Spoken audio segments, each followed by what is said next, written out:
Good evening.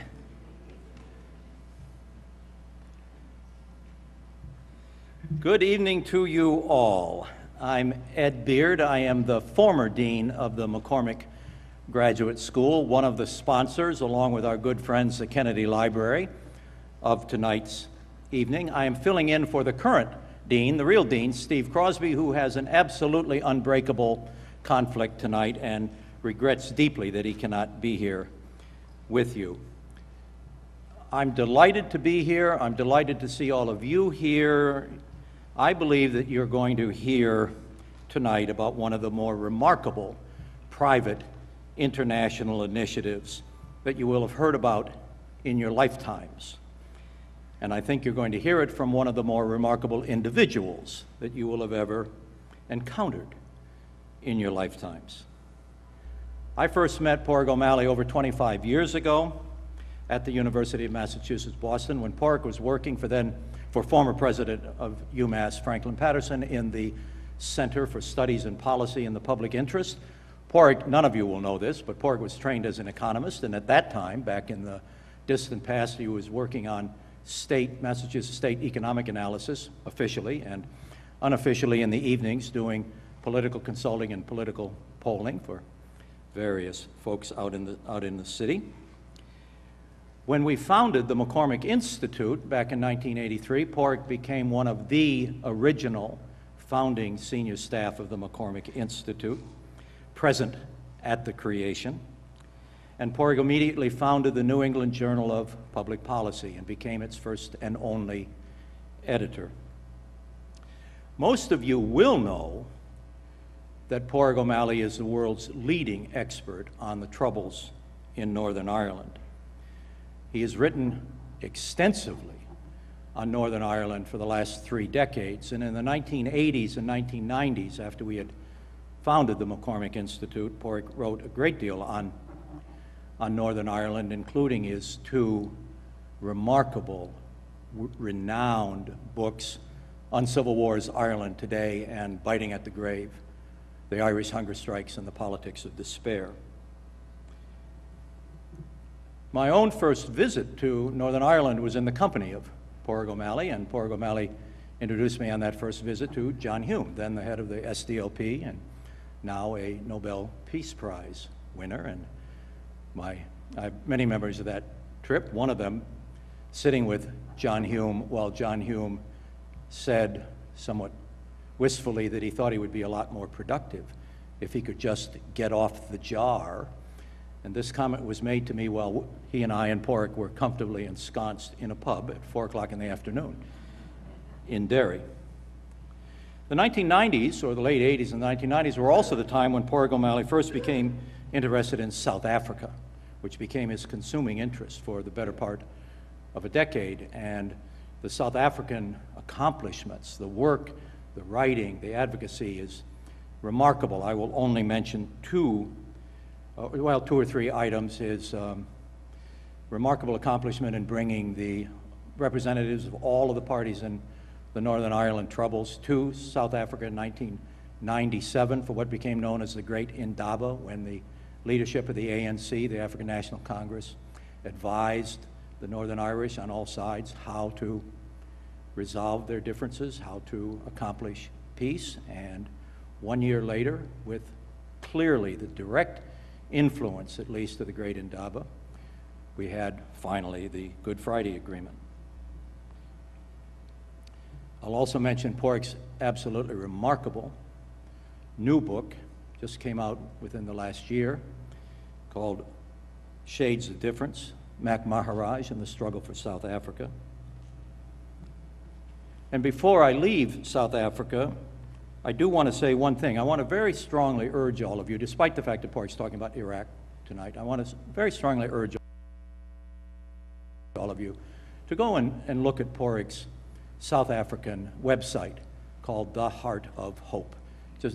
I find it easiest by just going into Google and Googling O'Malley, Heart of Hope. And I suggest it's an absolutely astonishing, major, remarkable research accomplishment, this website. But I recommend when you're there that you click on Padraig O'Malley. You can click on the man himself, click on Padraig O'Malley, and under that page within the website, click on Getting Here, which is a story of how Padraig O'Malley became interested in South Africa. And it starts with a 16-year-old clerk in Dunn's store in Dublin who refused to sell South African grapefruit because of the apartheid regime. And from that particular beginning came all that Padraig O'Malley did in South Africa, which is absolutely remarkable. Tonight, however, you're going to hear about Padraig's efforts to bring peace and reconciliation to Iraq. A seemingly impossible task, but one that maybe Padraig O'Malley, at least, is up to. I'm going to leave the introduction of what Padraig's doing in Iraq to Padraig himself. I will only say that I have had occasion in the past to introduce Padraig O'Malley, and on some of those occasions I've closed by referring to him as scholar, teacher, advocate, and activist. And on a few occasions I switched activist for agitator, and all of those descriptive terms remain completely accurate, but I am delighted tonight to be able to add, just within the last year, because the University of Massachusetts itself finally saw the light, John Joseph Moakley, Distinguished Professor of Peace and Reconciliation, Padraig O'Malley.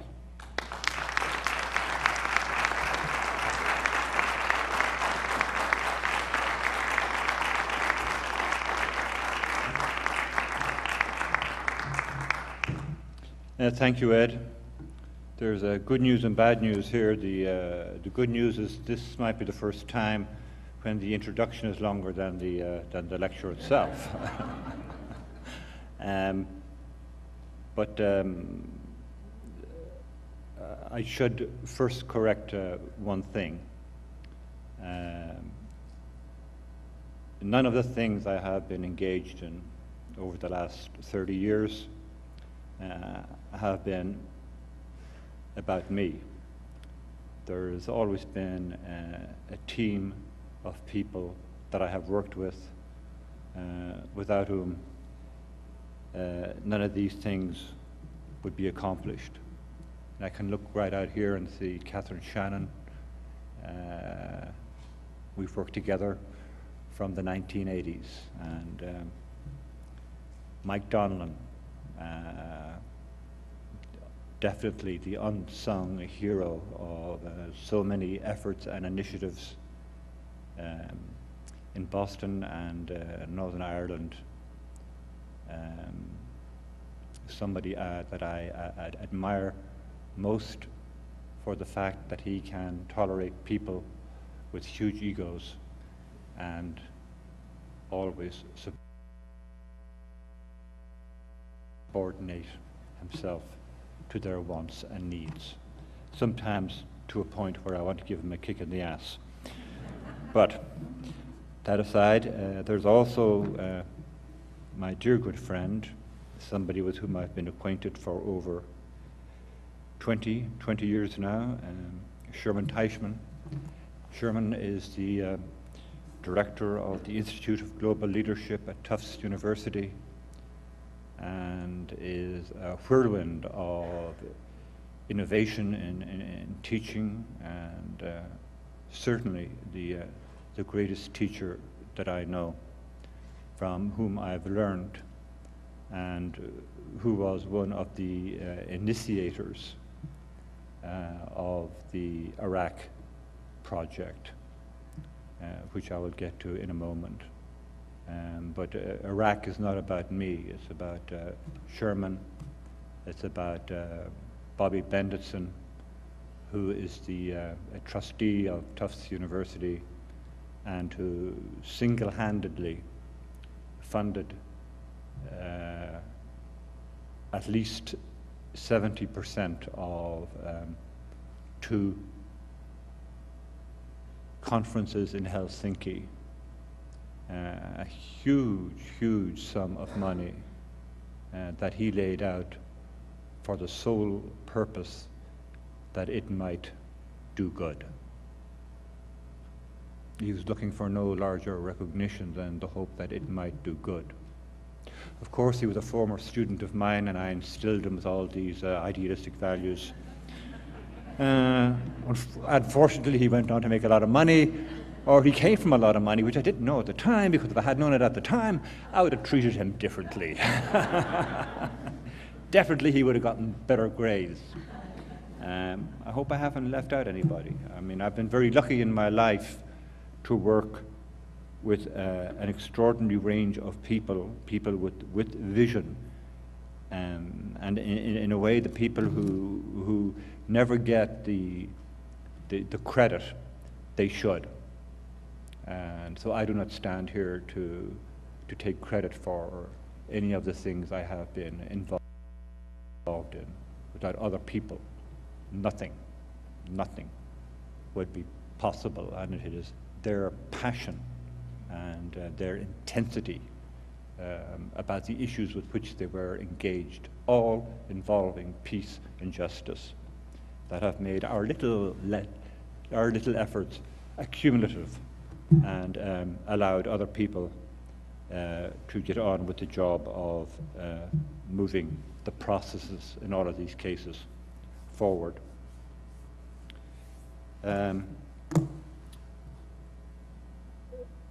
Before I talk about Iraq again, I want to reiterate that there were 3 institutions involved in this effort. One was our own institution, the John W. McCormack Center for Policy Studies, Graduate Studies Institute. I still call it the Institute. John W. McCormack. The Institute of Global Leadership at Tufts University, and the provost of Tufts University, Jamshah Barua. I think I'm trying to pronounce that right, but I know I probably didn't get it exactly correctly. Who had to battle many obstacles at Tufts University itself, which was concerned about becoming involved in the Iraq, anything involved with Iraq, as it might appear to be whatever. Tufts is a private university, and private universities are typically conservative and are looking at their donor base. And then the Crisis Management Institute, our initiative in Finland, which is the NGO of the former president of Finland, Martti Ahtisaari. So, with that out of the way, let me now begin. The Helsinki talks process is the outgrowth of a conference, Iraq, the Way Forward, held at Tufts University under the auspices of the Institute of Global Leadership in January 2007. The process envisaged was quite straightforward and based on the simple premise that people from divided societies are in the best position to help people in other divided societies. That former protagonists, once the purveyors of death, who abandoned violence to resolve their differences, are best equipped to share their often tentative and always difficult journeys to the necessity for abandoning violence. This thesis was first tested in July 1997 when the University of Massachusetts Boston and the South African government of Nelson Mandela brought 4 key negotiators from each of the political parties in Northern Ireland to Arniston, a remote military location in South Africa, to meet with key negotiators from all the parties to the conflict in South Africa, who had reached its historic settlement in 1994. That settlement brought an end to apartheid and ushered in South Africa's first democratic government under conditions of peace that few in the world thought possible at the time. The hope was that by sharing the experience of their negotiations with their counterparts from Northern Ireland, the Northern Irish would identify with some of the torturous routes the South Africans went through, draw parallels with their own situations, and see some of the obstacles they had to overcome in Northern Ireland to move their own negotiations in a new light. That conference was a resounding success, in the sense that the Northern Irish themselves reached the Good Friday Agreement less than 1 year later, paid tribute to the South Africans for having had such a crucial impact on the Northern Irish process, and today they continue to pay that tribute. Among the Northern Ireland participants at the meeting in South Africa were Martin McGuinness, Chief Negotiator for Sinn Féin and reputedly former Chief of Staff of the IRA, Jeffrey Donaldson, a member of Ian Paisley's party, the Hardline Democratic Unionist Party, John Allardyce, leader of the Non-Sectarian Alliance Party, and Billy Hutchinson, a former leader of the Ulster Volunteer Force, the most militant of the Protestant paramilitary organizations. Among their South African hosts were Cyril Ramaphosa, Chief Negotiator for the ANC and Chairperson of South Africa's Constituent Assembly that finalized its constitution in 1996, Rolf Meyer, Chief Negotiator for the last apartheid government, Mac Maharaj, Co-Secretary of the negotiation bodies that produced the settlement of 1994, and Matthews Posa, a member of the ANC negotiating team from 1991 through 1994. The Helsinki talks would reunite all of them. The question posed was, might the political parties in Iraq benefit from hearing the South Africans and Northern Irish share their respective experiences with them? Following the conference at Tufts University, I went to Iraq in June 2007 to explore the question with the two vice presidents, Vice President Abdul Mahi and Tariq al-Hashimi, one Shia, one Sunni. They gave their approval.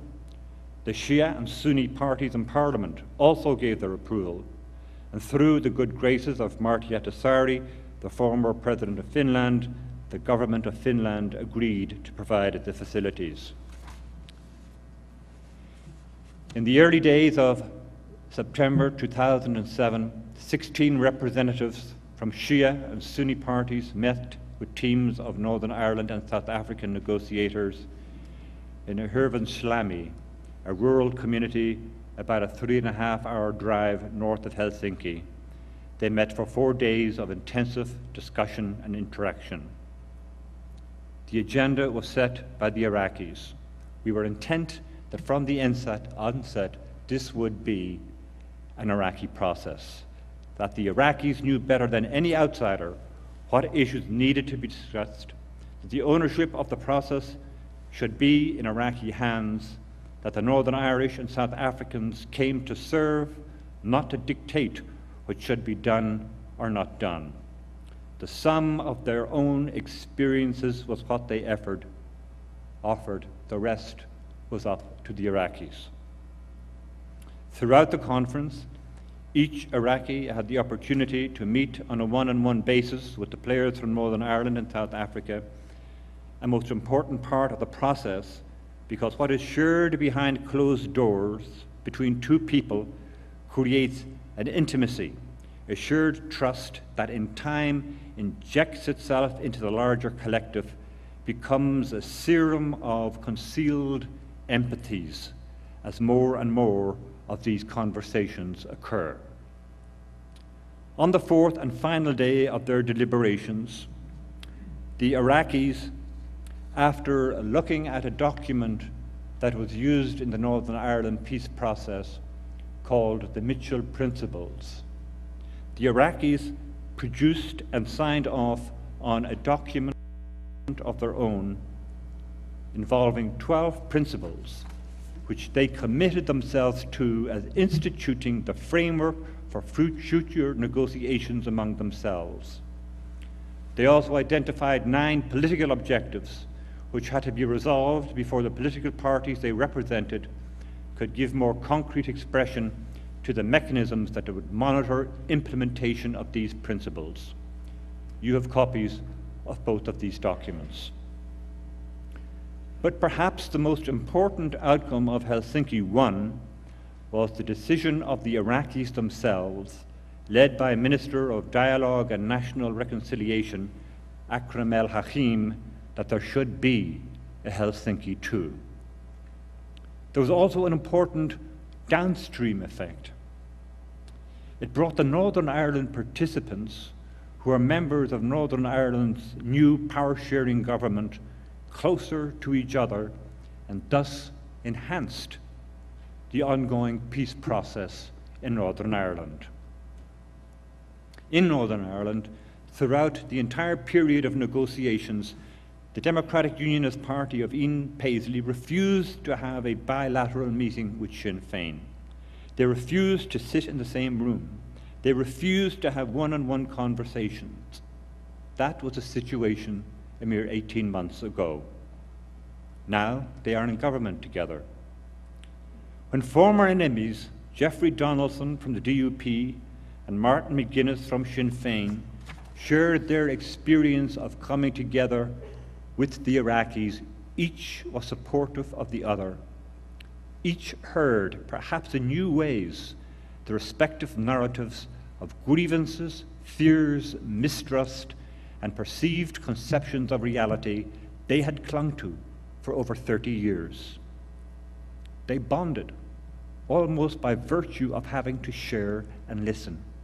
They became supportive of each other in response to Iraqi questions. And when they went back to Northern Ireland, they had a different, closer relationship with each other, which has been reflected in the proceedings of the Northern Ireland Parliament. In that sense, Helsinki I helped cement the Irish peace process, and Helsinki II has further strengthened these relationships. Helsinki II involved my going to Iraq 9 times between last September. Each visit lasted about 2 weeks. These visits on a regular basis were required in order to maintain and nourish the relationships we had established, keep the Iraqis involved on a personal basis, thus reinforcing their commitment, and we also had to bring the Kurds into the process. The emphasis throughout this whole process has been on the personal, on us coming to them. They were the first to acknowledge that while they received invitations to go to many places, no one had come to them before, sat with them individually, listened to what they had to say, sought their advice, and asked them personally to attend a conference. It made an awful lot of difference to them. Helsinki II was postponed. It was supposed to be held at the beginning of February, but it was postponed until April. It took place between 24th and 27th of April 2008 at a location about a 35-minute drive from downtown Helsinki. 36 Iraqis representing the most senior leaders of almost all political parties, Shia, Sunni, and Kurds, were flown on a private plane directly from Baghdad to Helsinki. Among them were the Big Six: Dr. Al-Adib, parliamentary leader of the ruling Dawa party; Sheikh Humadi, chairman of Parliament's Constitutional Review Committee; Hadi Al-Miri, head of the Badr organization. Just years ago, the Badr Corps, a 20,000-member-strong paramilitary arm of the Supreme Islamic Council, the largest Shia party. We also had Minister Akram al-Hakim and Dr. Fahd Massoon, senior leader of the Kurdistan Party, the Patriotic Union of Kurdistan, and Dr. Usama al-Tikriti, designated by Vice President Tariq al-Hashimi himself to represent the Iraq Islamic Party, the largest Sunni party in Parliament. The talks were co-chaired by Cyril Ramaphosa, former chief negotiator for the Afro National Congress, and Martin McGuinness, currently first deputy minister in the Northern Ireland government. In addition, 4 other facilitators from both countries participated.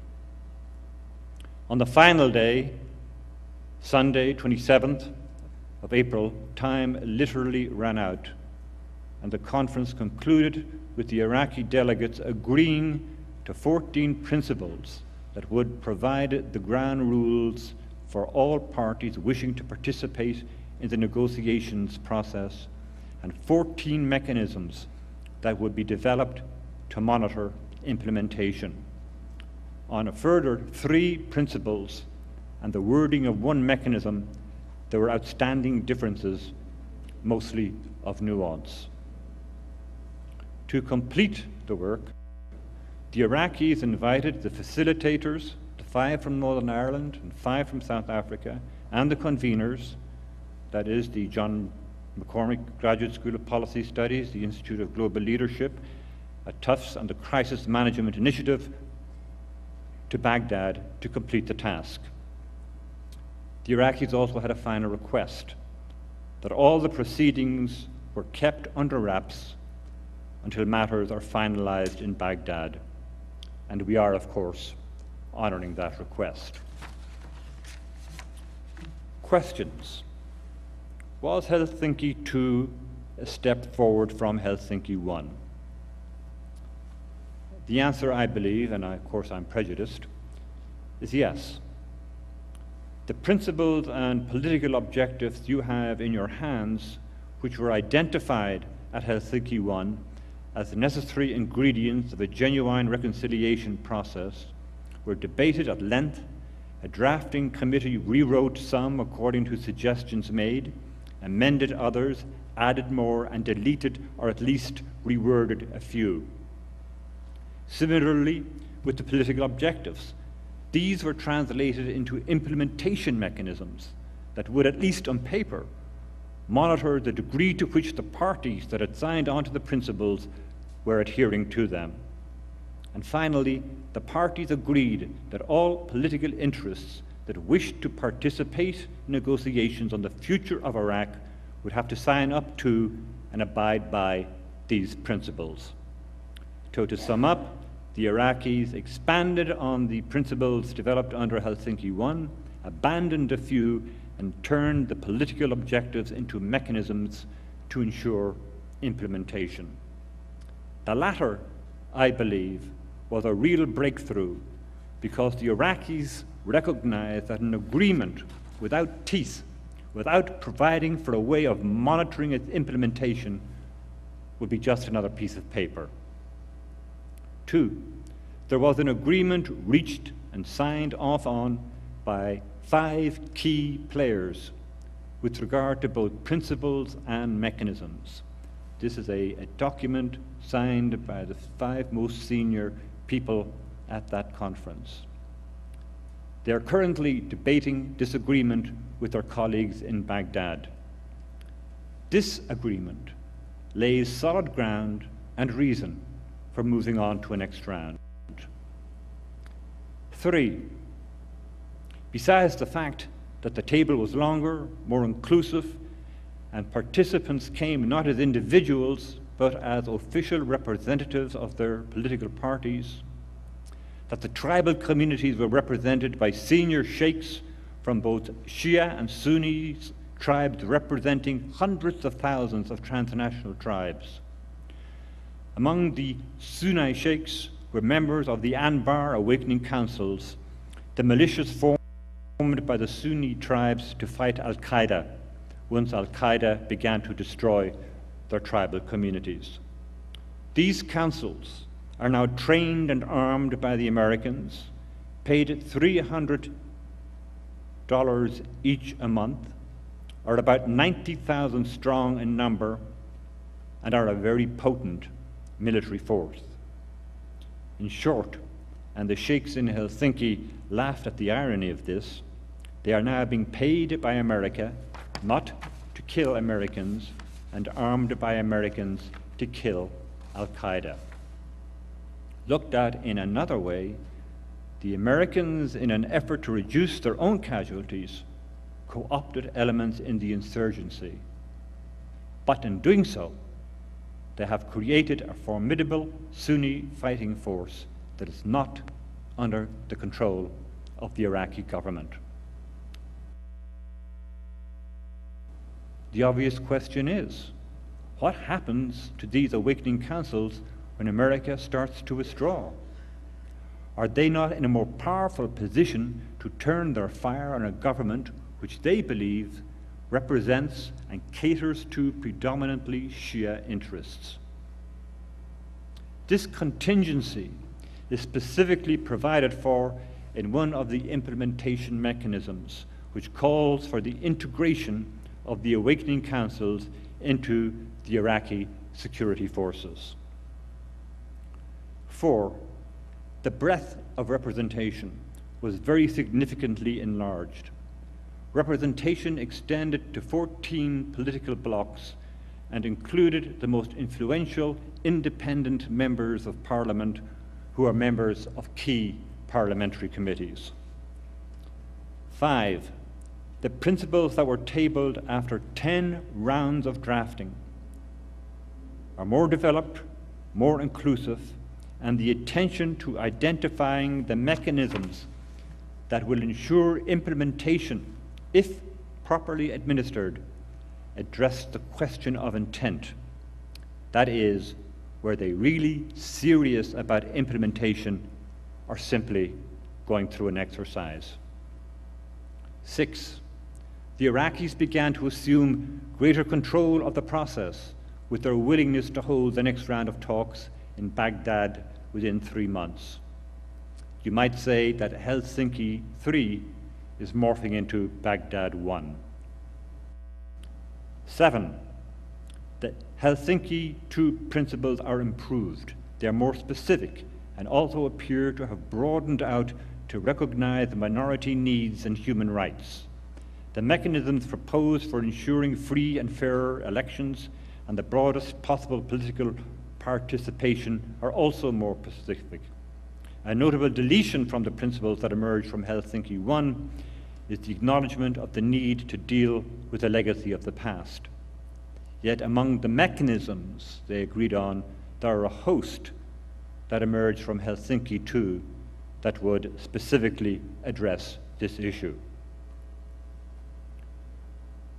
I'll return to Baghdad within 3 weeks to start making arrangements for the next round of talks, which, as I indicated to you, will take place under the stewardship of Iraq's vice presidents. We, that is, the 3 institutions, hope the conference will take place within 2 months. I stress the word hope. One of the issues I have to explore when I go back there is whether the competencies needed to organize a conference on this scale and the capacity are available. And that includes everything from electricity to running waters to facilities to internet access to phone systems that work to staffing. Also, events in Iraq have a certain way of transmogrifying themselves so that political actors and political alignments reform, robbing sincere commitments made one day of the sense of urgencies to see them through the next. That is just a reality, not a judgment. But in all honesty, I must say I'm not about to spend the rest of the decade traipsing back and forth to Baghdad, a virtual prisoner in the Green Zone, and more definitely a prisoner in the Al Rashid Hotel, the only place of residency for someone like myself. Question. But where will all this lead to? This basic question was posed by Marty Artasari to myself and Bobby Benditson in New York a week ago. Artasari is a wise man. wise in the Byzantine ways of international politics, a key player in many conflicts across the globe, from Czech to Kosovo.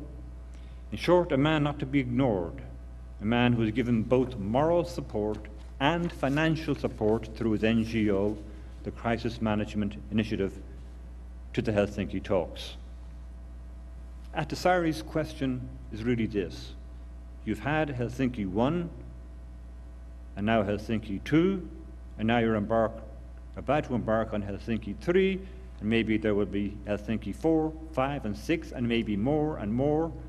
And after all the chattering, agreements signed off on, monitoring measures hammered out to gauge compliance, will the situation on the ground in Iraq be any better, more stable, political violence less prevalent, the political parties more willing to share oil, revenues, water, and power? The answer to this question, and similar ones that are posed, is we do not yet have the answer to these questions. But this brings me to the rationale for arguing that the Helsinki process involving Iraq, South Africa, and Northern Ireland cannot be extrapolated within a linear or even a multilinear framework. The process is above all an iterative and intuitive process, with each successive step depending on A, where the previous step brought the Iraqis to, B, on the possibilities of moving it to a broader, more senior level, C, on making it more inclusive, D, on the prevailing directions of the turbulent winds of Iraqi politics, the twists and turns and shifting alliances among political parties as they all grasp for more power, and finally, on decisions of the US administration, and as we enter the final stretch of 2008, the outcome of the US presidential campaign. The process, like much else in Iraq, is hostage to a range of variables over which we, the conveners, have no control. So if the question that President Ahtisaari posed has a less nebulous response than the one I gave, it is this. At the conclusion of each round of talks, we do the next best thing to enhance our goal. And our goal is bringing an end to the use of violence as a political means to settle disputes within Iraq. But before addressing what the next best thing now is, let me pose some other questions.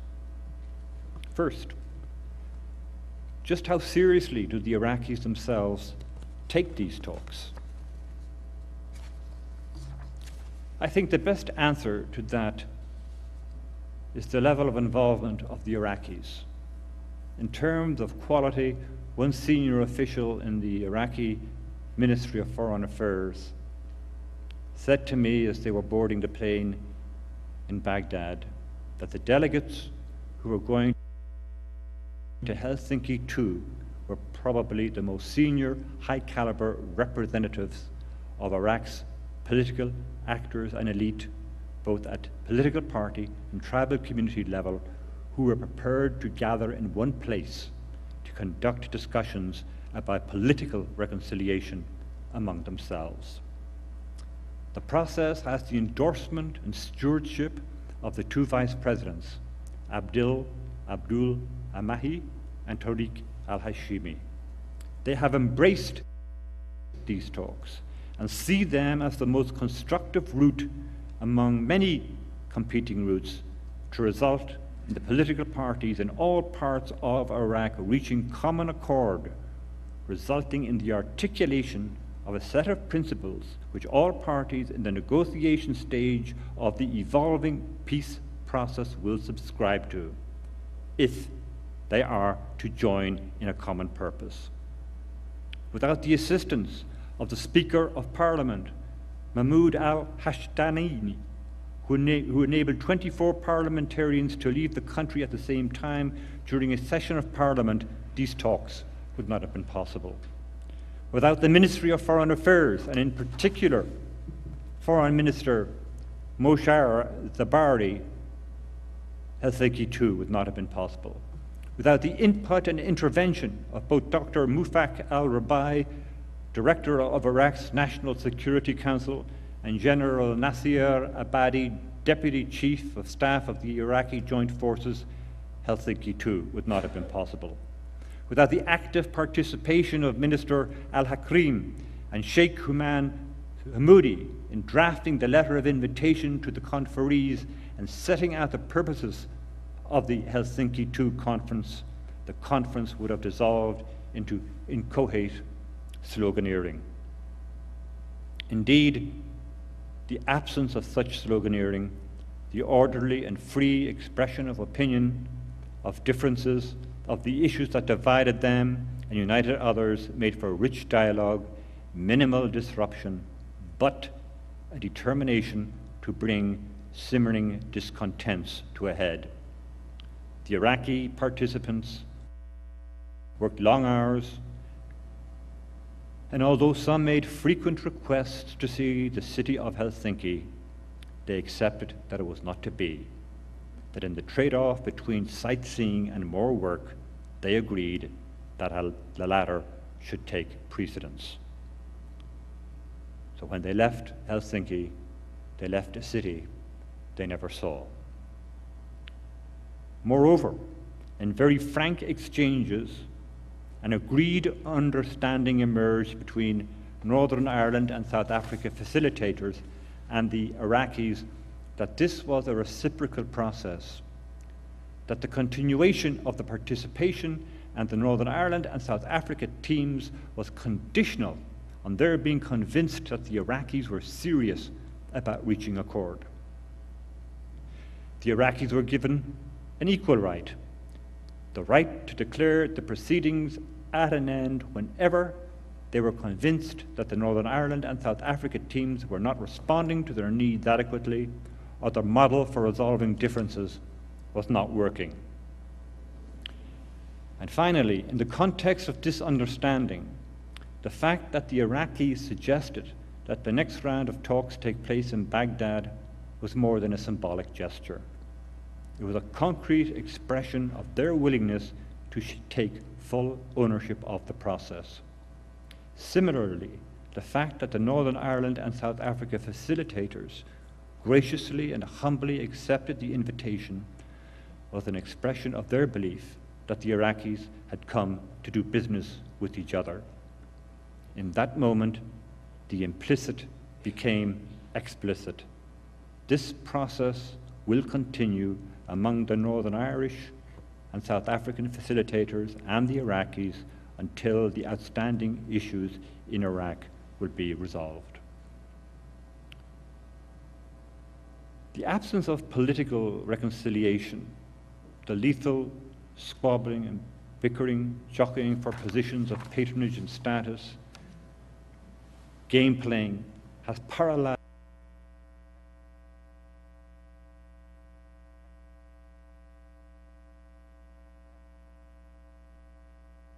and disemboweled the Iraqi parliament. Parties distrust each other. Cliques within Shia and Sunni coalitions struggle to gain the upper hand with their blocs. Basic constitutional issues remain on the back burner. The legacy of a constitution written according to imposed American deadlines, rather than being the product of lengthy and scrupulous deliberation by Iraqis with fastidious attention to every clause and comma. Thus, the agreements reached in Baghdad will be referred to Sheikh Hammoudi's Constitutional Review Committee. 1/3 of the committee's members were in Helsinki for the direct purpose of identifying those principles and those mechanisms agreed on that could be moved directly into their committee and be reformulated in terms that will result in amendments to the Constitution. Now, let's not be Eve. There are divisions. Among the most important issues of division are, 1, questions relating to the region's or federalism if you like. The Constitution provides for 18 provinces and regions. To date, there is one region, Kurdistan, composed of 3 provinces. Oil-rich Kirkuk is under a separate jurisdiction pending a referendum on its status. Kirkuk is the most ethnically mixed city in Iraq. The Kurds' claim to it verges on the religious. It is their Jerusalem. It is the flashpoint. Whatever happens in Kirkuk will have a huge impact on whatever happens in Iraq in the future. Questions relating to the demilitarization of political paramilitary organizations, the weeding out of political militias embedded in the army and military, the political differentiation between political militias and criminal ones acting on behalf of criminal interests, which siphon off oil, which is smuggled out of the country, sold on the black market, and either recycled back to Iraq in armaments to keep the insurgency well-fueled or into bank accounts abroad. It is estimated that 1/3 of Iraq's oil production is lost to theft. There are questions relating to definition of minorities and minority rights. The Constitution, as it now stands, recognizes some minorities, but not others. You have questions relating to national identity. Iraq lacks a cohesive national identity which binds Iraqis under the umbrella of an identity that provides a commonality of shared interests and values and shared visions for a future Iraq.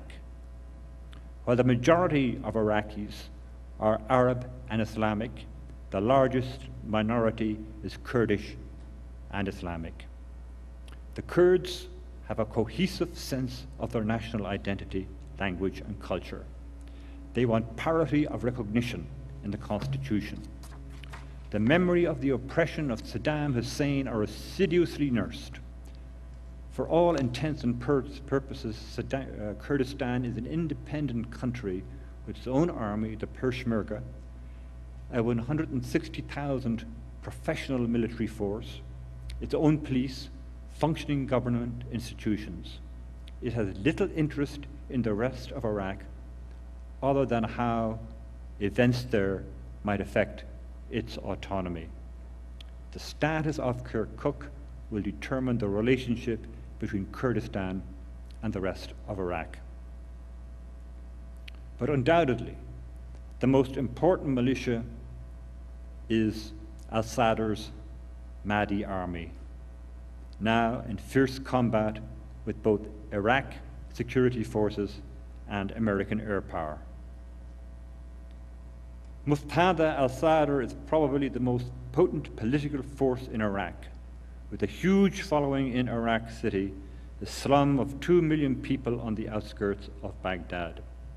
His paramilitary army, about 10,000 strong, is a threat to the remit of the government. His political appeal is an electoral threat to other Shia parties, especially with provincial elections scheduled to take place in October. Now, the Sadrists had no representation at the conference, although they were invited and had accepted invitations to attend. But at Helsinki 1, the 4 attendees from the party signed the principles and the political objectives.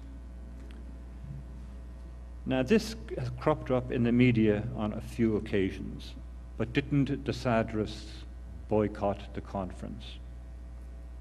Well, on the morning of the 23rd of April, I met with Hassan al-Rabai, one of their most senior parliamentary leaders. He assured me he was coming. On the morning of the 24th, the day we were leaving, I had difficulty contacting him.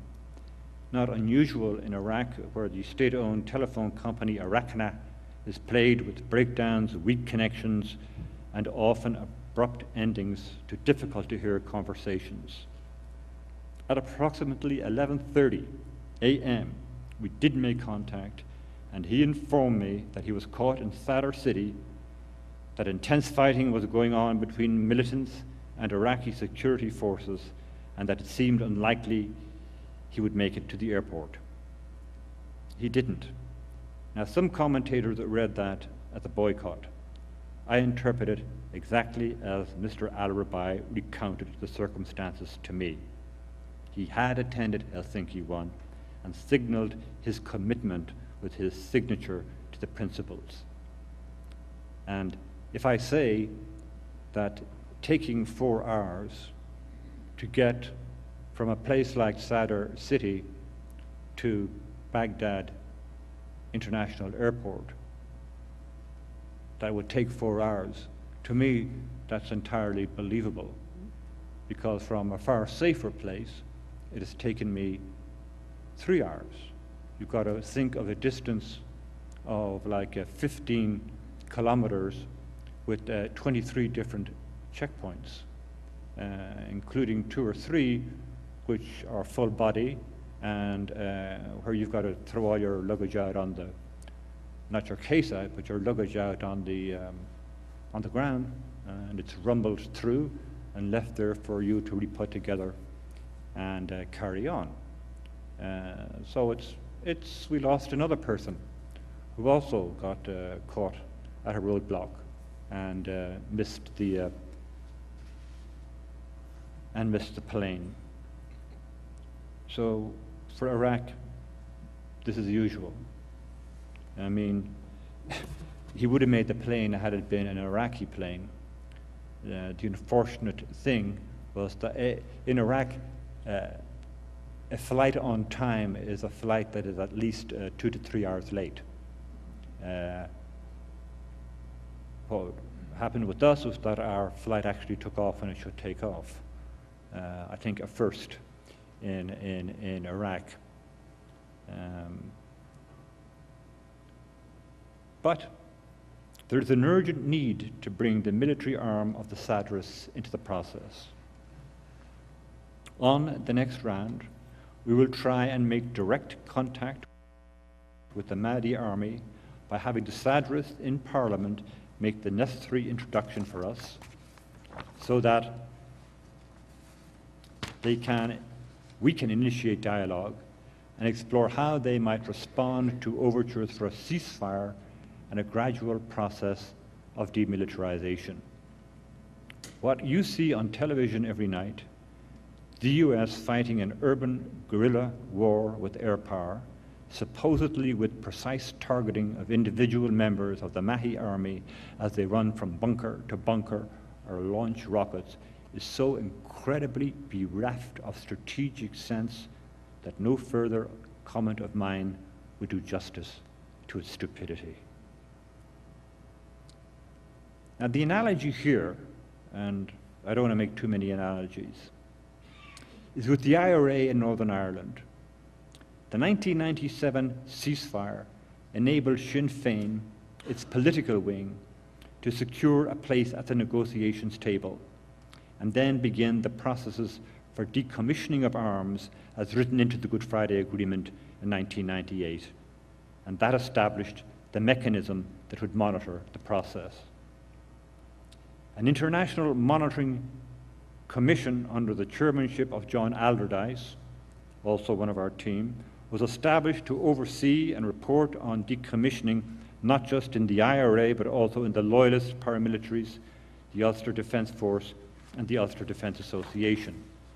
Cyril Ramaphosa and Marty Ahtisaari, co-chairpersons of Helsinki 2, and president of our co-convener, the Crisis Management Initiative, respectively, were the 2 decommissioning inspectors appointed under the agreement, and they verified the first round of disarmament in 2001. However, it took 10 years for the process to be satisfactorily completed, resulting in an agreement, the St. Andrews Agreement in November 2006, paving the way for the 2 most bitter of enemies, Sinn Féin and the Democratic Unionist Party, to form a power-sharing government in May 2007. How a decommissioning process might be established in Iraq is purely speculative at this point. What we will concentrate on is bringing them into the process. Once in, such matters must be worked out with the Mahi Army through its parliamentary representation or directly appointed Mahi Army interlocutors. The second entity that remains outside the process is the insurgency or resistance, depending upon your point of view. Suffice to say that we have already made contact with some elements of the insurgency, excluding Al-Qaeda. We've made contact with former members of the Baptist Party. The latter, of course, is banned under the Constitution, just as the Nazi Party is in Germany. Bringing individual Baptists to the realization that despite the fact that the insurgency continued to destabilize Iraq, their demand that the political and institutional order that existed in the era of Saddam Hussein be restored before they will sit at a negotiating table is never going to be met, and that is going to be difficult. But that does not mean you abandon making overtures, only that you intensify your efforts. The difficulties of bringing the Mahi Army, and eventually we hope al-Sadr himself, to the table are also quite daunting. The undertaking to the Iraqis that this is their process imposes some constraints. Most importantly, the two vice presidents, al-Mahi and al-Hashimi, have the power to veto the participation of individuals or organizations even after their bona fides have been established by Iraq's security forces, and it is established that they have no al-Qaeda connection. There are a number of tribal sheikhs closely connected to elements in the insurgencies we had been tracking for over a year that were willing to make the journey to Helsinki. Indeed, we had even processed their visa applications, but they were not acceptable to a number of key players and hence had to be disinvited. However, I hope we were able to handle the disinviting in a way that keeps the door open to re-involving them. So to address the question, a step forward or timeouts. The Northern Irish and South African facilitators are probably the most objective observers. They are all extremely busy individuals who occupy very senior positions in their own governments or ruling parties or in business or finance. For them to set aside 4 days every several months to attend these meetings require that people in two continents reshuffle, reorder, and coordinate their schedules and leave their other commitments aside. This is a lot to ask, and they will continue to do so only if they are convinced that the Iraqis are making progress towards an inclusive settlement of their multiple problems. These are men who have gone through the blood-steeped conflicts in their own country, engaged in or ordered others to engage in violence, to advance their respective causes, and come to the conclusion that talking with your enemies would yield benefits greater than continuing a dialogue of violence. They convinced their respective political communities that there was a way forward, and then they engaged in face-to-face with their protagonists and came to settlements through difficult compromises. They successfully sold these settlements to their constituencies, with the result that both countries today are peaceful and stable and making progress on reconciliation where residual bitterness and unattended to resentments still hover. Such men are not easily fooled. They know whether the Iraqis are serious about tackling difficult issues and whether their talk is all chatter and empty sloganeering or exercises in shallow political point scoring. They will not be bullshitted, having themselves been such sophisticated bullshitters. They will simply say, "We've had it. We're going home." Instead, at this point, they have eagerly embraced the offer to go to Baghdad and wrap up the unfinished business of Helsinki 2 and advance to the next level. Then there are the Iraqis themselves. They are invited to many conferences. There are talks in Cairo, Beirut, the Dead Sea, and Stockholm, to mention the most prominent. The Helsinki talks have differed from these talks in one fundamental way: the facilitators who are present. These are former practitioners of violence and conflicts in their own countries. There are no professional conflict resolutions experts present, no papers written and distributed for discussion, no PowerPoint presentations, nothing but hardened men who've little time for wasted time. There are no timeouts for the Iraqis, no sightseeing, no days off, just sufficient breaks to ensure they have enough time to talk with each other in small groups or in private conversations with facilitators of their choice. Which leads me back to the question posed by President Ahtisaari. Where is all this leading? What is supposed to emerge from these talks that can, or rather will be, translated into discrete steps that continue to furthering political stability, a reduction in political violence, or national reconciliation? That question are reformulated in terms of what are the next best steps. In this formulation, the next best steps are: 1, the conference in Baghdad to complete the work of Helsinki 2, ensuring the presence of the satirist party in the process. 2, securing the agreement of all political parties to the principles and mechanisms identified. 3, having the principles and mechanisms placed before Parliament, securing parliamentary approval, and submitting the legislation required to activate the implementation mechanisms to the government, so that both principles and mechanisms for their implementation become an integral part of a national security compact on reconciliation. And that is, we want these principles to move to being signed off on by all political parties, to then being put before Parliament, and for Sheikh Hamoudi's Review Committee on the Constitution to submit to Parliament the necessary amendments that will give implementation to the principles outlined.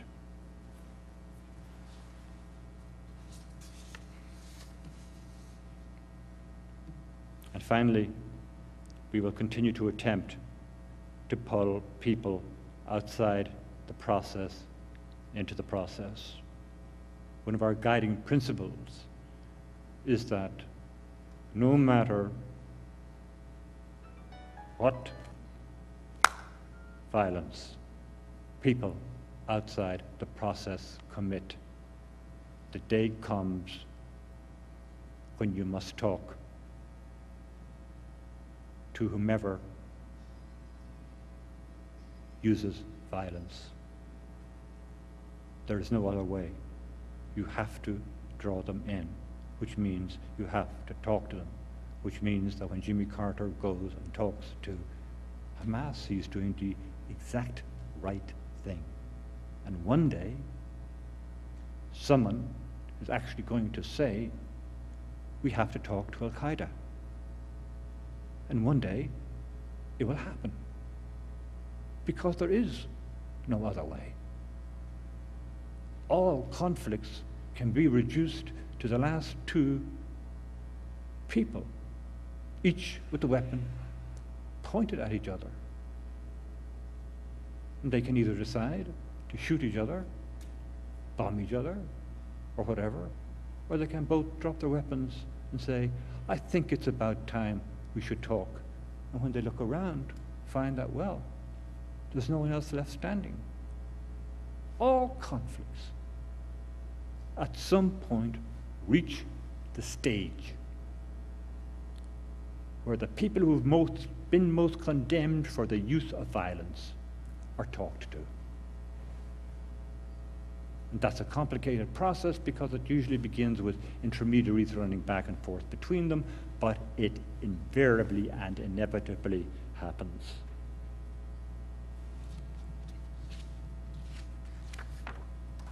And finally, and most importantly in a way, there is the question of whether the capacity exists in Iraq to set up and then implement the mechanisms that will monitor compliance with the principles.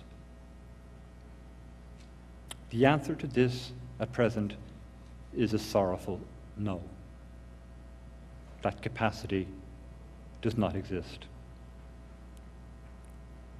The starting point for doing anything in Iraq is that nothing works. Skills at every level are lacking.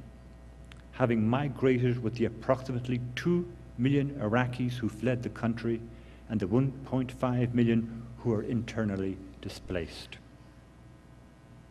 On every level, Iraq is dysfunctional.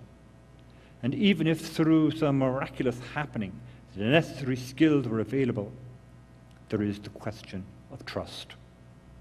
How do you select observers of compliance who have the full trust of all parties and whose reports are accepted as impartial accounts of how parties are behaving?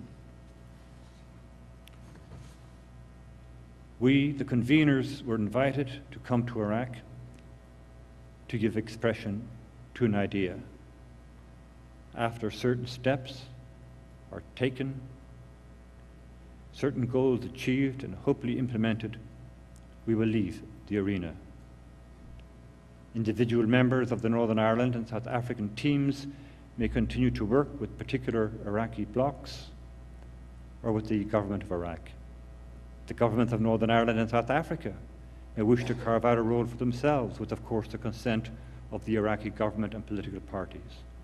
But we, the conveners, will call it a day. We will have played a small, discreet role. We do not wish to become one more NGO cluttering the scene in Iraq.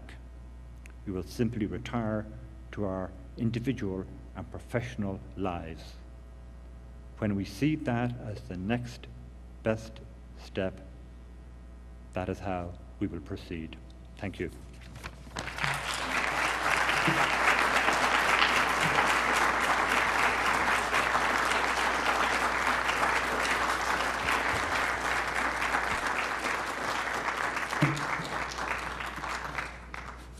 I'm open to any kind of question, and I think the best way may to do it by standing up at the microphone that is strategically placed.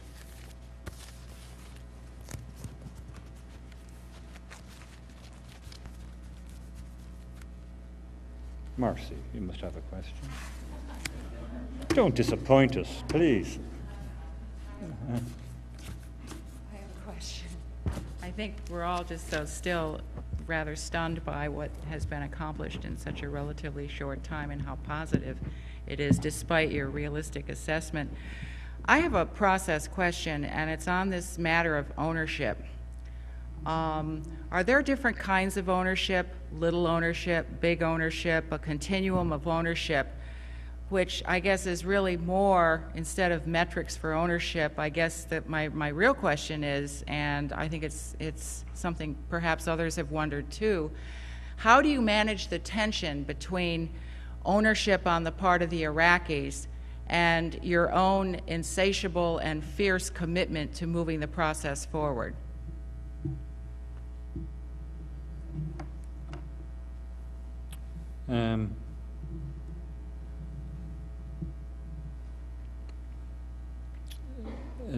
That's, at least to me, Marcy, a question of how you manage people. And bringing people out of where they are, whether it's out of one room into another, depends a lot on intuition, at least for me.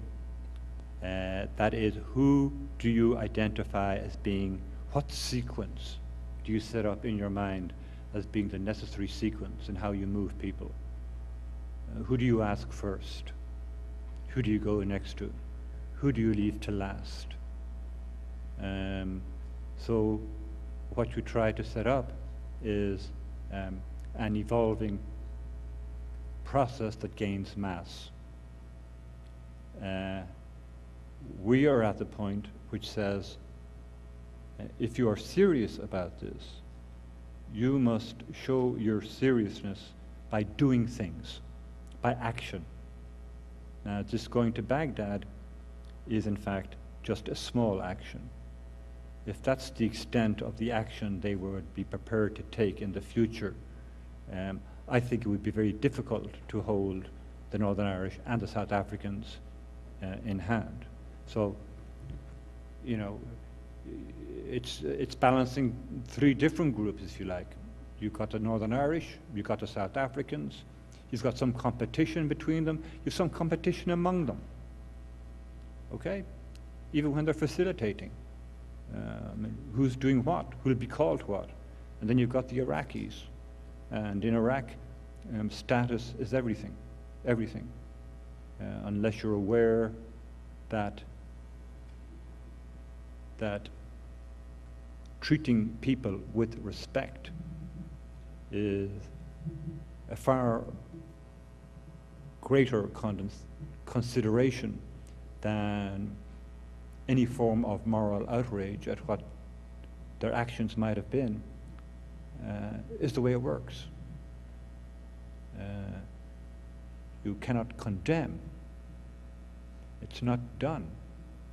You find a different way of expressing that. So it's part of, for me, of the learning process has been how to find the words that continually allow people to feel they're getting the esteem they feel they deserve. And these people, MPs, are incredibly grandiose and egotistical. They will not fly economy class. I mean, they're MPs, that's what we call them, you know. They will only stay in certain hotels. They are high maintenance, as most people who are negotiators or members of divided societies turn out to be. So in a way, they're not any different than the Northern Irish were, okay, when they were in South Africa or here. No different. All the time making demands. You know, the demand I liked most this time around was we had a jet going from Baghdad to Helsinki, and 4 of them wanted to go to Amman. So they came not with a request, but with a demand that the jet go to Amman and then go to Baghdad. And to say, well, that means we would have to kind of renegotiate the contract, get landing rights in Amman, get new air routes over different countries, get this, that, and the other. It just didn't go anywhere with them. I mean, it was simply do it. That's what we want. What's the problem? You know? Yeah. Michael. Yes, Berg. This is a tall order you're dealing with, but I'd like you to delve a little further. You used the word mechanisms a few times, and I'd like to know what you're thinking about mechanisms. Use the word mechanisms. As part of your process, there were mechanisms that were discussed. But more important than, I'd like you to talk about that, but more important than that, from my observation, the formation of the government, this democratic government, was sort of put together by non-experts, and it's a fledgling government, and the political parties just sort of picked up based upon other relationships that existed, primarily religious. Now, can you talk about the depth of these parties and the depth of the political process, and also to what extent there is regional government? Well, the system of governance is by proportional representation.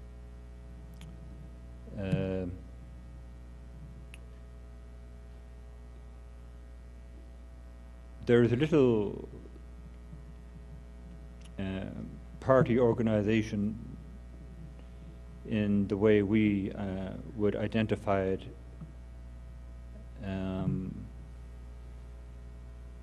because people vote according to, or have voted in the last election, almost strictly along sectarian lines, and within sectarian lines almost strictly along tribal lines, and that will continue. The October will be a turning point if the provincial elections are in fact held. This will be the first test of the degree to which political organizations and electioneering as we in the West know it takes place. And of course, in that regard, every American NGO that deals with governance, from the National Democratic Institute, the National Republican Institute, to this, to that, the other, there are hundreds of democracy NGOs doing continuous training sessions. Now, what all this will amount to, I simply can't tell you, because no matter what elections are held, you have to look at who is supported by what militia. And while the satirists are out in the open and are identifiable, the more, I was going to use the word creepy, the more dangerous militias, and they would be of the ruling parties, Shia militias, are now embedded in the security forces. And while 2 years ago, in 2006, when in a sense Baghdad was ethnically cleansed, in the sense that Shias had to move to one part of the city and there are no mixed areas. The militias came from people who were policemen during the day and killers at night. Now that problem has not been solved, it's just gone underground, and addressing it will take some superhuman effort. And aligned with that, despite all the training, I was inquiring of the aide to Minister Al-Hakim, the Minister of National Reconciliation. I was asking his chief aide why the telephone system continued to get worse and worse every year, not better. And he said, because ministries are divided according to a party, and within party according to tribal allegiances. And he was an engineer in telecommunications, and he said, I can't get a job in Iraq. If I want to get a job and work in my field, I have to go to Amman. So here I am working in national reconciliation, about which I know nothing. But I am from the wrong side of the tracks for telecommunications in Iraq. And it's these kind of fundamental questions that why is there no electricity? Why do people have an average of 4 or 5 hours a day after 5 years? Why is the water not running properly? Downtown Baghdad looks as though, you hear about $12 billion having been used in construction aid. There's no visible sign of any rebuilding in downtown Iraq. None. So you've massive corruption. Also one of the issues that will have to be addressed.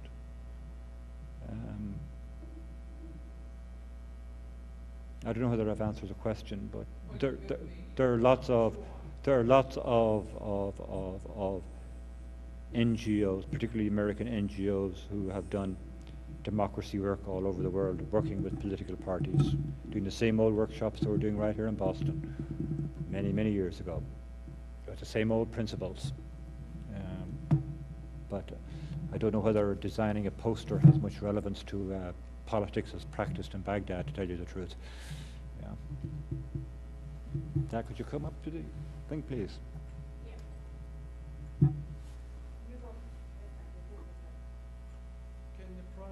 Can the process work without the I surround? don't think that thing is working. Can you turn it? Try to turn it on or something? Can you hear me?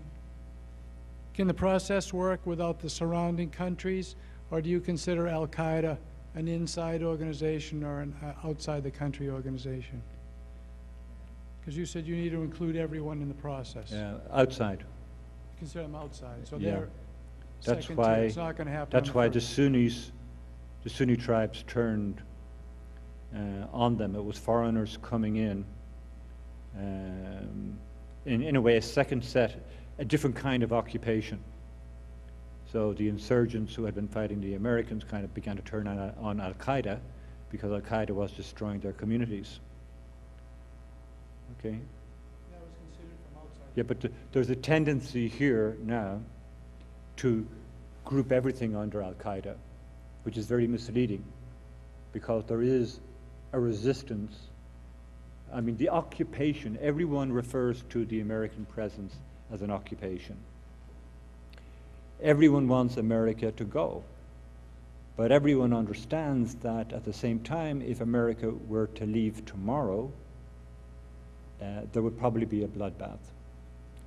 So at some point in this presidential campaign, I would like to see the two candidates that are left, which would be, I assume, McCain and Obama, address the question. Talk to Americans not about what is best for America, but what is best for Iraqis. You owe them that much.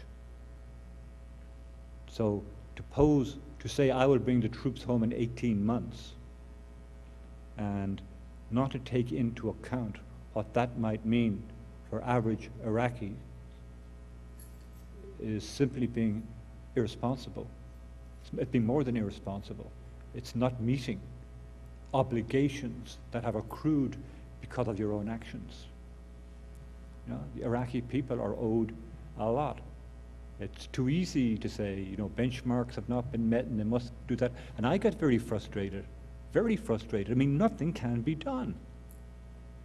You know, we would start processing visas. To visas, you do a visa form and you have to have a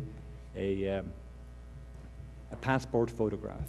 Now, the Finns went so far as to say, listen, just get us the information and, you know, we'll allow them into the country without issuing them a visa. But we'll give them one before they leave. Because things were moving so slow, is that you have to scan this material and you would put it into a copier to send it on.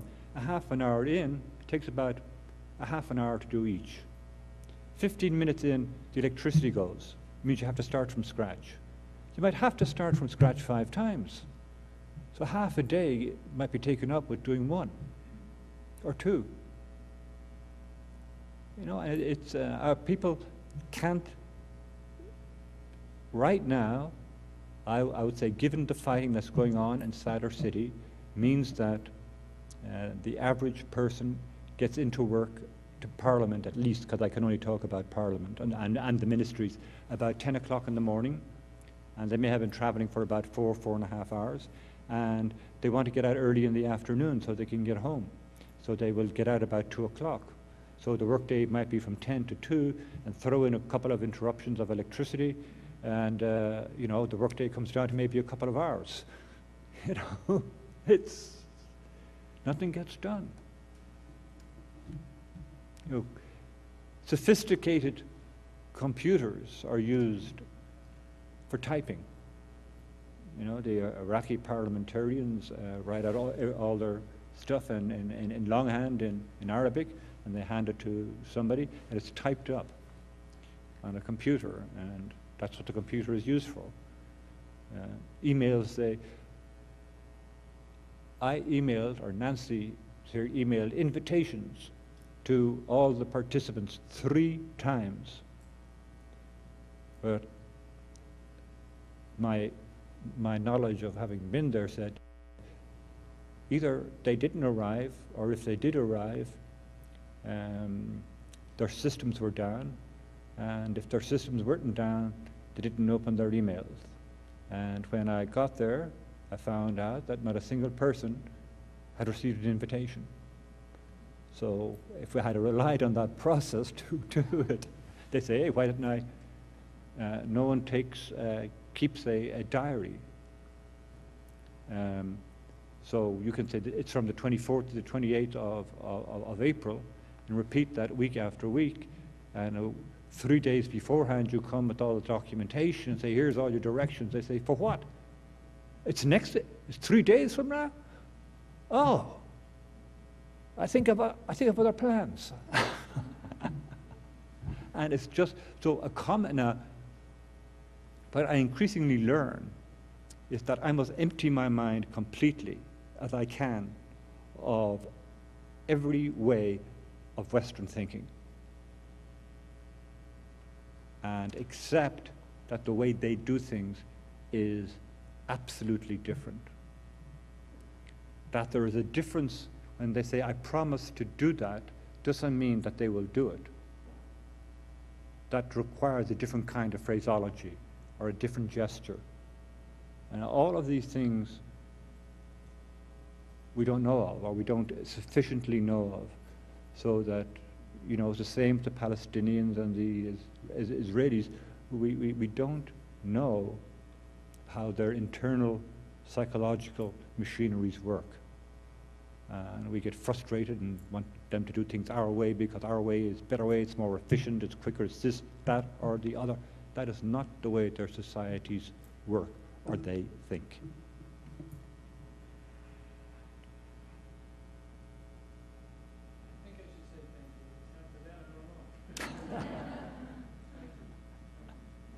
Hello.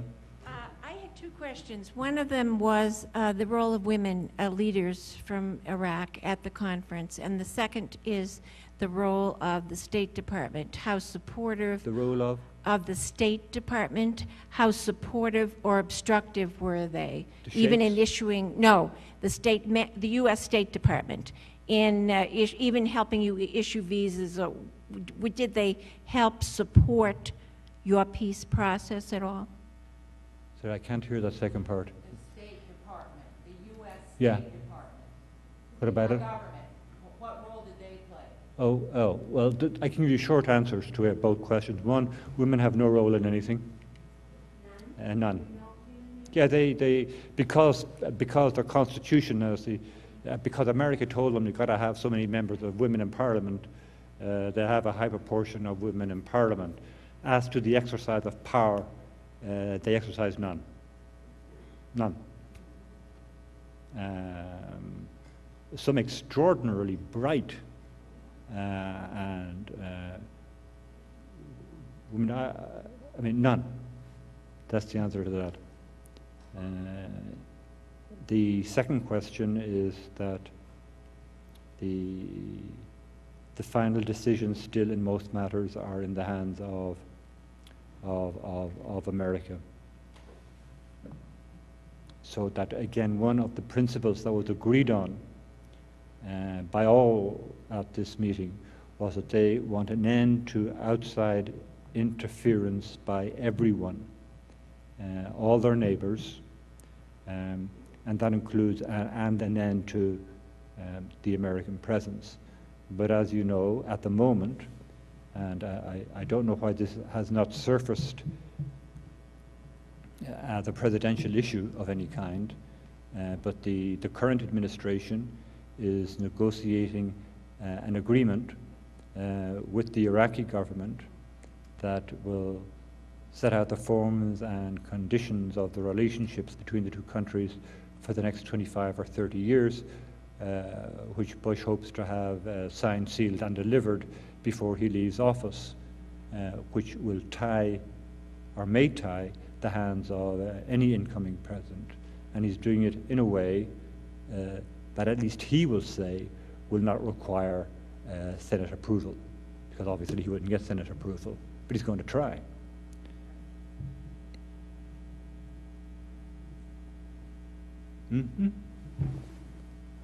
Can you come up, please?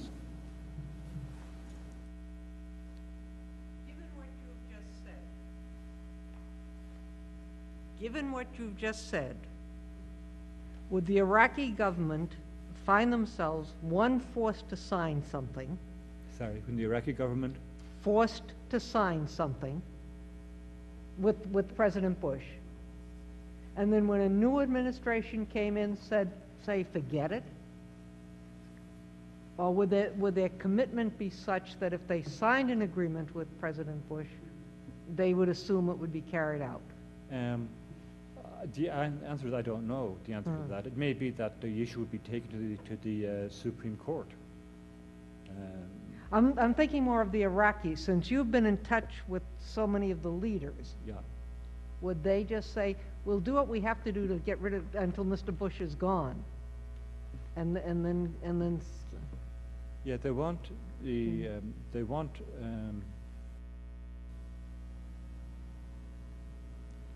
the maximum amount of sovereignty they can have, combined with the presence of an American force that would ensure stability at a certain level. So the overwhelming preoccupation is with stability and security. And those two things are dominant in the lives of people. So they may resent the American presence, but given the fact that the American presence has resulted in so much violence against it, that violence, since it's Sunni violence mostly, would be directed against the government. And Iraqi politicians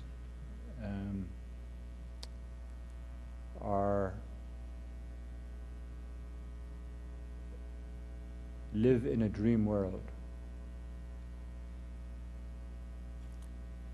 They live in a world that they don't think through what would be the consequences of one form or another of American withdrawal, other than just to draw the conclusion that there would be a lot of bloodshed.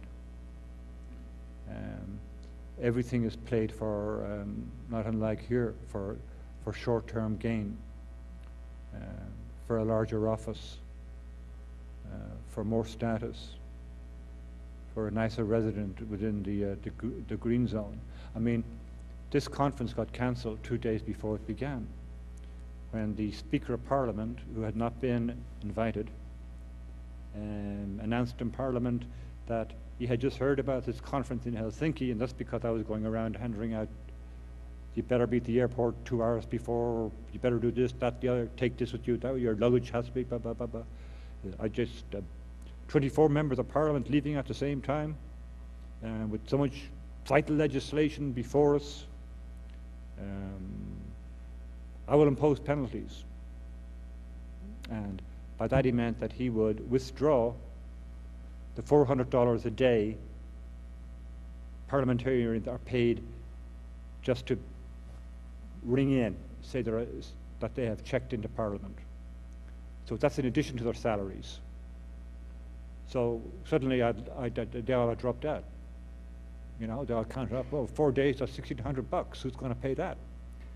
So I went to the Speaker the following morning and kind of laid it out on the line to him, and this you'll enjoy, or Bobby enjoyed Sherman. I said, gee, Mr. Speaker, you know, there's a jet here arriving on tomorrow that cost a $250,000, and there's a facility that was hired in Finland for 7 days that's costing about another $200,000, and they're translators from 3 countries. As I'm talking to you, the South Africans are in the air flying there, the Irish are already there. It's not going to look very good in the media, you know, if it turns out that you were the obstacle in the way of reconciliation in your own country. So he went back into Parliament, He said, I will let you go. So much money has been spent on this endeavor, I will allow it to go ahead. But he is somebody the Iraqi parliament has been trying to get rid of for 2 years.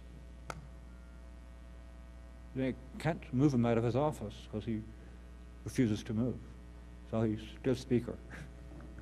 I mean, as I said, I wish Kurt Vonnegut were alive.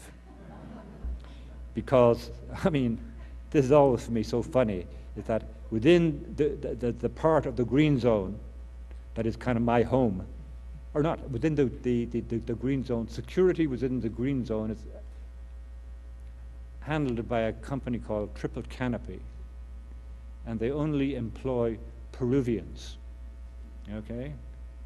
So knowing Spanish is far more important than knowing Arabic, okay? And they do every checkpoint.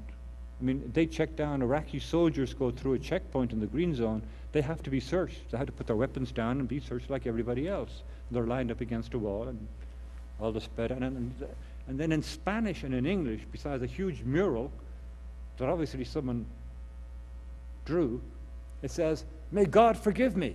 You know? And the whole thing is in Spanish and English, and with this huge mural of Jesus Christ. I mean, and they're searching Muslims. And they don't speak the same language. It's just... of course, there's no alcohol available, so you have to, you can't... It's real. You're not making it up. Okay, yeah, hi. Good to see you. Can you hear me okay? Yeah. Okay. Ever since the war started, I never, ever believed anything about weapons of mass destruction, that they were looking for them. I always thought it was a smokescreen that the people from the United States bid on. They believed that they were really looking for weapons. But I never believed that, ever. And so the question is, like, I always thought it had to do with economics, why we were there, the internal fighting, tribal leaders. They call them tribal leaders. Like, I know in Afghanistan, a lot of the tribal leaders were drug lords and things like that. But, you know, I always want to find out the real reason has to be economics, the internal fighting, the reason why we're there, and why did America believe anything about weapons of mass destruction. And one thing you said about people think differently over there, I was wondering what makes the United States think we can inflict democracy upon people that think differently and maybe are not even open to democracy? That's the question. Well, that's a very good question in the sense that it goes to the root of a shift in I won't say the balance of power, but in the distribution of power in the world. We're not in a unipolar world any longer. It's over. Other than in terms of military might. The United States is now number one in very few, in very, very few things. I mean, power has moved irrevocably to the east,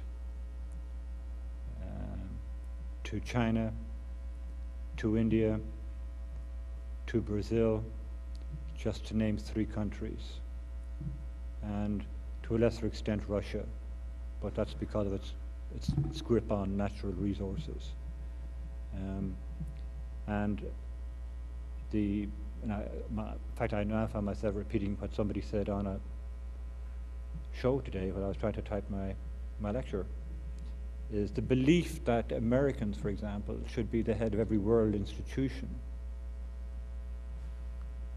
there's no rationale for that any longer. I mean, there's no rationale for the way most global institutions are set up that give a preeminence to America being at the head of it or leading it. And one would hope that with a democratic president, there will be that fundamental realization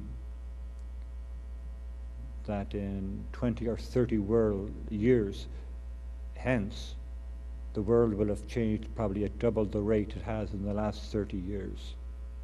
And America will be not number one among equals. It might be still number one militarily. It will be among equals. And that everything, now that everything affects everybody else, I mean, issues such as, I mean, I get on to global warming, I mean, huge issues. I mean, global warming got someplace lost along the line here in the presidential campaign, but every way in which your children live is going to be so different from the way that I lived, that it's like comparing somebody who lived this century with somebody who lived in the 15th or 16th century. It's going to be total. So the belief America, you know, it's been banged into people for so long that America's values, I mean, what the victory of bin Laden, if you like to call it that, is that he managed to destroy American values. You know? I just coming back, I noticed that at the airport for the first time in Helsinki, the fact that every American getting on the plane had to sign a form that goes to Homeland Security, which says where they were, where they're going, with all the personal details, which they're told by a very nicely uniformed person at the airport, is just a Homeland Security's concern for their safety if something were to happen to them on the airplane. It's part of the law now. Foreign countries have to supply all of the travel information of Americans to the US government. So the era of the massive databases where every single place you go and every place you stayed can be tracked is a fact. It's not coming, it's a fact. Now the question will an Obama go in there and say, I want to take that back? Is Obama going to look at the Patriot Act and say, I'm going to put that right back before the Senate? This 15 clauses in here are antithetical to everything we believe in. And if I talk about hope and values and what we can give to each other and the world, we've got to get rid of this. It's against everything we stand for. That's what Bush has practiced. It's not that he's ruined the economy or that he's even prolonged a war. It's that he's ruined every single thing that this country thought it stood for. And when you go abroad, people complain about, gee, the way other people in other countries, 20 years ago, after the Second World War, 50 years ago, no matter where you went in the world, it was, Americans were so admired and so, hey, it's going to be a long time before you see that again. But everything this country says it stands for has been reduced to nothing.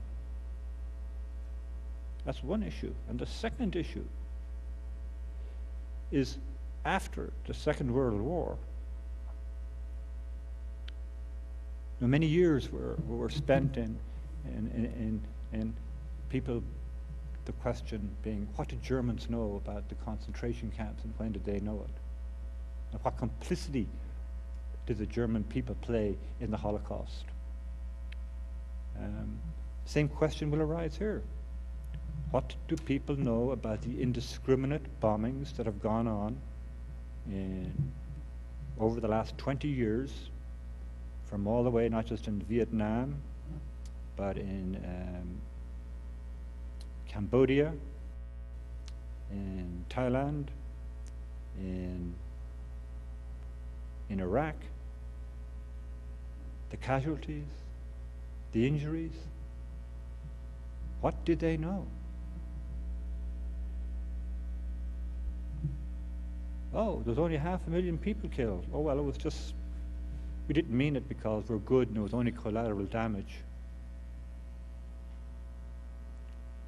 And are they responsible? So, you know, it struck me, and if no one's any more questions, we might end on this note. But one of the things that has fascinated me for a couple of years had been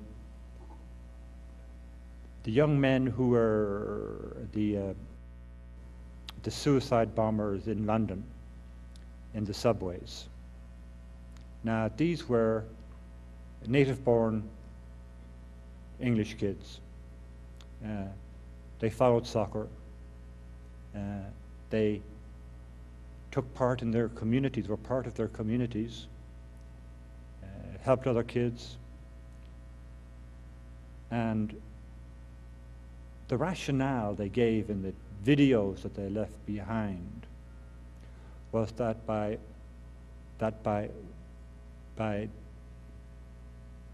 the voters voting Tony Blair back into power meant they were giving approval to the actions of the coalition in Iraq that were resulting in tens of thousands of the indiscriminate deaths and injuries to civilians.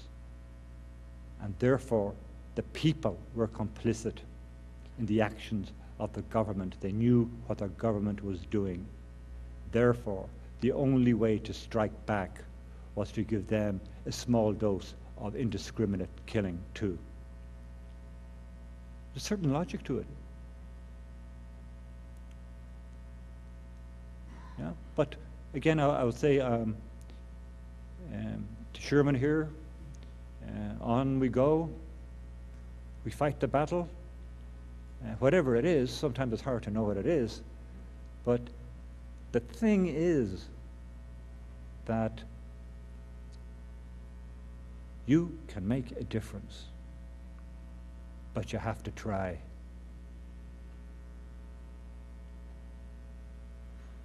There is no greater, no, I do not look forward to going back to Iraq again because it is unpleasant. But when I meet individuals there who will say, Mr. Patrick, or better still, Mr. OMalley, he's back again, you know? And the guards at the hotel say, hey, Atlanta, you know? And I kind of go, yeah, in my head, soccer. They get that. It's kind of worth it for that. Because these poor guys too, you know, they come, they work for 6 months, 9 months at a time, 12 hours a day, sand coming all the time. You know, they have to live in compounds, then they get back to see their families for a couple of weeks. But they earn good money. They're doing it for their kids. So, but the fundamental, you know, question that will have to be addressed by the new administration, addressed to the people, to bring the people along, is to understand that an era of total American domination of the world has ended. How did I find that out? I found that out in Amman when I passed a beggar on the street and I offered some dollars, and the beggar said, dollars worth nothing. He was right. Dollars worth nothing. He threw it back at me, and Jesus, okay. Don't get nasty about it. Yeah. So thank you very much. I appreciate you coming here.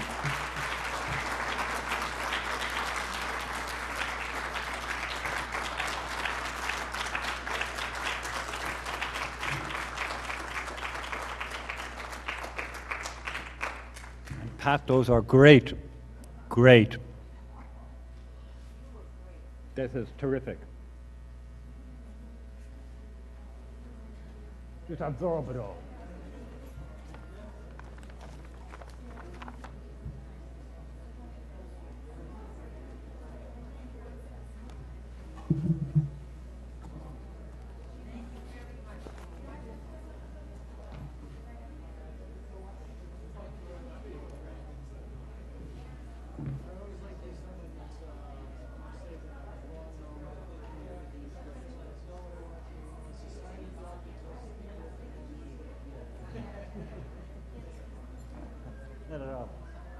Hi.